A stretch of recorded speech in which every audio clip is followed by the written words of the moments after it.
خوشبو کے بغیر ایک پھول کی مانند ہے جس کو پھینک دیا جاتا ہے، جو کوڑا کرکٹ کے ڈھیر پر جو ہے وہ ڈال دیا جاتا ہے۔ اگر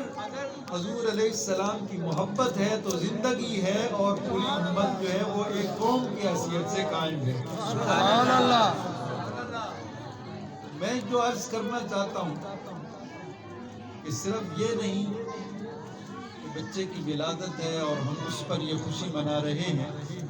بلکہ حقیقت یہ ہے کہ ایک ایک بچہ، ایک ایک ہمارا جو چھوٹا نوجوان ہے، اس کو یہ ہمارے فریضہ میں شامل ہے کہ اس کو حضور علیہ السلام کی محبت کا جام پلایا جائے اور اس کو حضور کی محبت کا درس کیا جائے۔ نبی کریم صلی اللہ علیہ وآلہ وسلم حضور بچوں سے کس طرح پیار کیا کرتے تھے۔ ایک دن نبی پاک صلی اللہ علیہ وسلم جلوہ افروز تھے، بیٹھے ہوئے تھے، ایک بچہ کھیلتا ہوا حضور کی بارگاہ میں آتا ہے،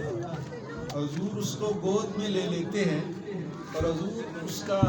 چہرہ چومنا شروع کر دیتے ہیں، محبت سے، پیار سے اس کے ماتھے کو بوسہ دیتے ہیں۔ ایک عرب کا وہ پرانا ماحول تھا، وہ ایک چودھری قسم کا ایک وڈیرا بیٹھا ہوا تھا، وہ حضور علیہ السلام سے دریافت کرتا ہے،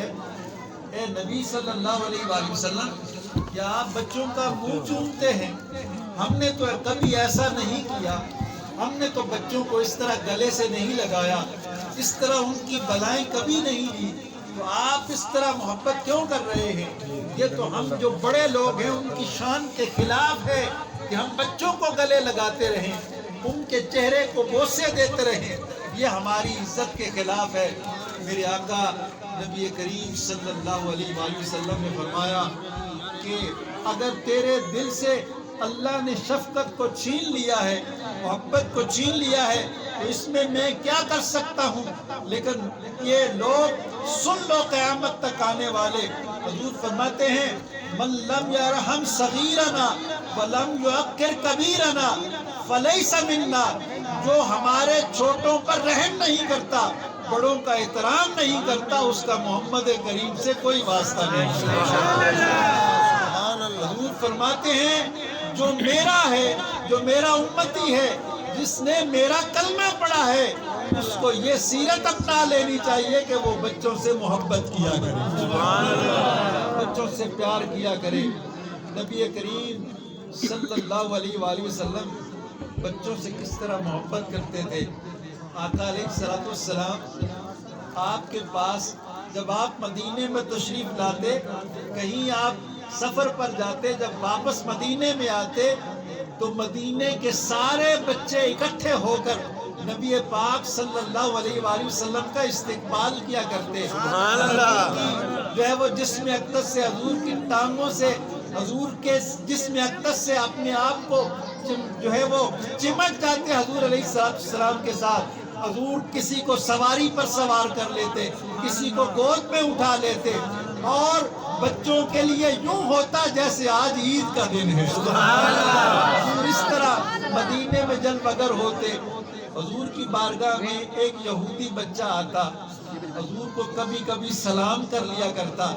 تھا، وہ یہودی کا بیٹا، لیکن حضور نے، وہ بچہ تھا اس لیے یہ نہ کہا کہ یہ یہودی ہے، اس کو میرے پاس نہیں آنا چاہیے۔ حضور علیہ السلام اس یہودی کے بچے سے بھی پیار کیا کرتے تھے، اس بچے سے بھی محبت کرتے۔ تو وہ ایک دن حضور کی بارگاہ میں حاضر نہ ہوا تو نبی کریم صلی اللہ علیہ وآلہ وسلم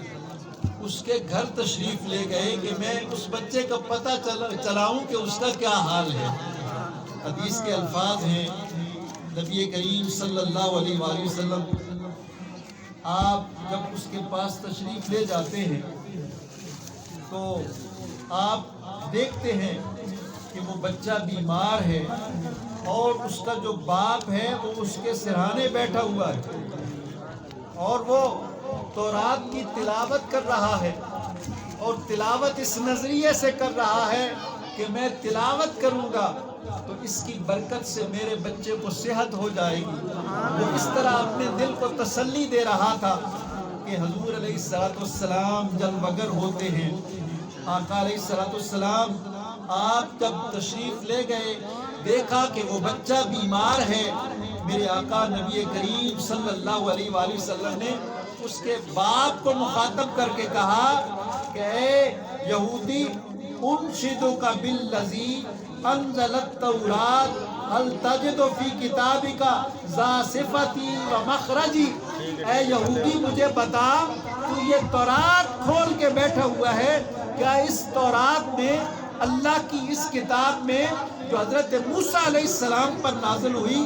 اس میں میری شان بھی بیان ہوئی ہے یا نہیں ہوئی ہے؟ پہلی کتابوں میں بھی اللہ تعالیٰ نے جتنی کتابیں نازل فرمائی ہیں، اس کے ایک ایک فرق پر میرے پیارے محبوب کی شان کو بیان فرمایا۔ حضور نے پوچھا، میں تجھے اس ذات اقدس کی قسم دے کر کہتا ہوں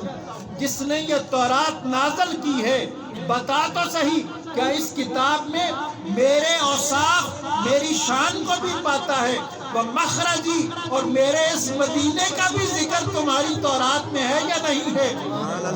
وہ کہتا ہے، اس نے یوں بے پرواہی سے سر ہلا دیا، نہیں، ہماری کتاب میں تمہارا کوئی ذکر نہیں ہے، لیکن اللہ تعالیٰ نے اس بچے کو یہ نصیب عطا فرمایا، وہ اس جو ہے وہ بیماری کی حالت میں، جبکہ وہ مرنے کے قریب ہے، وہ بول پڑتا ہے اور وہ کہتا ہے ای والذی انزل التوراۃ انا لنجد فی کتابنا صفتک ومخرجک، یا رسول اللہ یہ میرا باپ جھوٹ بول رہا ہے، ہماری کتاب جو تورات ہے اس کے ایک ایک صفحہ پر آپ کی شانیں بھی ہیں، آپ کے مدینے کی شانیں بھی ہیں۔ اللہ نے مدینے کا بھی ذکر کیا ہے ہماری تورات میں، ہماری تورات میں آپ کا بھی ذکر ہے، اور جب یہ کہا اور ساتھ ہی جو ہے وہ فرشتہ اجل آ جاتا ہے، اس کی روح قبض کرنے لگتا ہے، اس کی زبان پر جاری ہو جاتا ہے اشہد ان لا الہ الا اللہ وانک رسول اللہ، اے پیارے حبیب میں دنیا سے جا رہا ہوں، آپ کے پیغام کو قبول کرتا ہوں اور آپ پر ایمان لا کر آپ کی رسالت پر جو ہے یقین رکھتا ہوں۔